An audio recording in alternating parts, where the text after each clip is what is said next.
Si vous voulez avoir un aperçu des manuscrits de Marie Curie, vous devrez mettre un équipement de protection pour vous protéger de la contamination radioactive.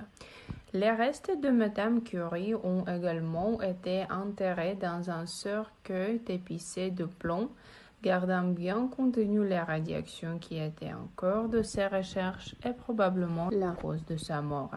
Ayant grandi à Varsovie en Pologne, la jeune Marie, initialement nommée Maria Sklodowska, était une élève brillante, mais elle a dû faire face à des obstacles difficiles. En tant que femme, il lui était interdit de suivre des études supérieures. Alors, dans un acte de défi, Marie s'est inscrite à l'Université volante, une institution secrète qui a fourni une éducation clandestine à la jeunesse polonaise. En économisant de l'argent et en travaillant comme gouvernante et tutrice, elle a finalement pu déménager à Paris pour étudier à la célèbre Sorbonne. Là, Marie a obtenu à la fois un diplôme de physique et diplôme en mathématiques, survivre en grande partie sur le pain et le thé, et parfois s'évanouir de faim. À Paris, elle rencontre le physicien Pierre Curie qui a partagé son laboratoire et le cœur avec elle. Mais elle espérait être de retour en Pologne.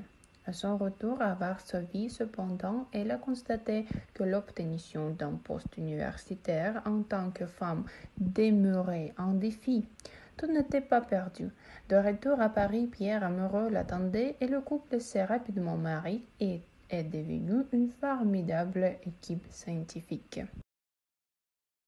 Les travaux de notre physicien ont suscité l'intérêt de Marie Curie. En 1896, Henri Becquerel a découvert que l'uranium émettait spontanément un mystérieux rayonnement de type rayon X qui pouvait interagir avec le film photographique.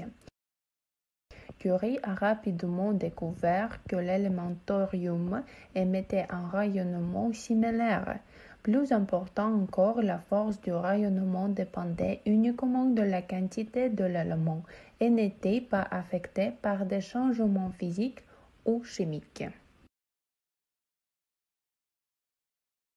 Cela l'a amené à conclure que le rayonnement provenait de quelque chose de fondamental dans les atomes de chaque élément.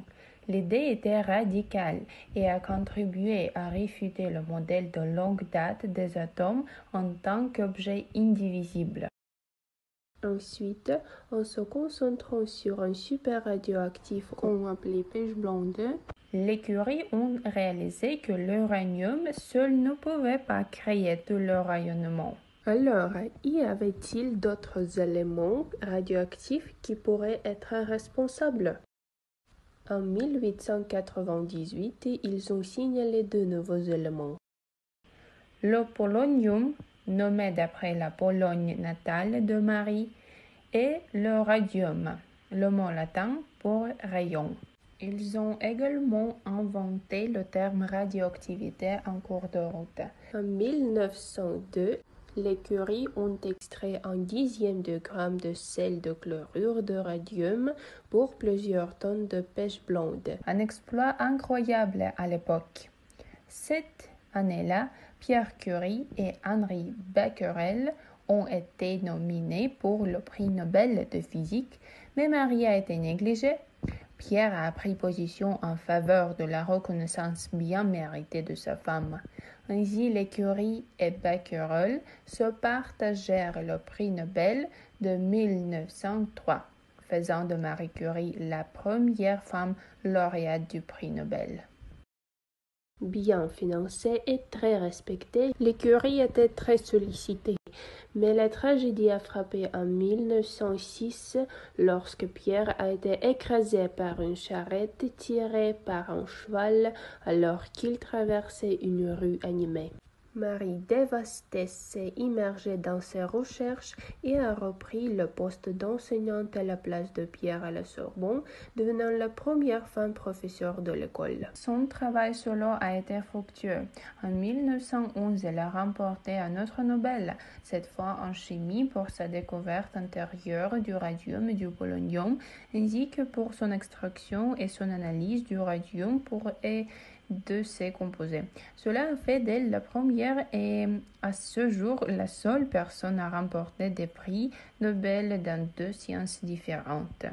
Le professeur Curie a mis ses découvertes à profit, changeant le paysage de la recherche médicale et des traitements. Elle a ouvert des unités de radiologie mobile pendant la Première Guerre mondiale et a étudié les effets des radiations sur les tumeurs. Cependant, ces avantages pour l'humanité peuvent avoir eu un coût personnel élevé. Curie est décédée en 1934 d'une maladie de la moelle osseuse, dont beaucoup pensent aujourd'hui qu'elle a été causée par son exposition aux radiations. Les recherches révolutionnaires de Marie Curie ont jeté les bases de notre compréhension de la physique et de la chimie. Des sentiers flamboyants en oncologie, technologie, médecine et physique nucléaire, pour n'en nommer que quelques-uns. Pour le meilleur ou pour le pire, ces découvertes sur les radiations ont lancé un nouveau domaine mettant au jour certains des plus grands secrets de la science.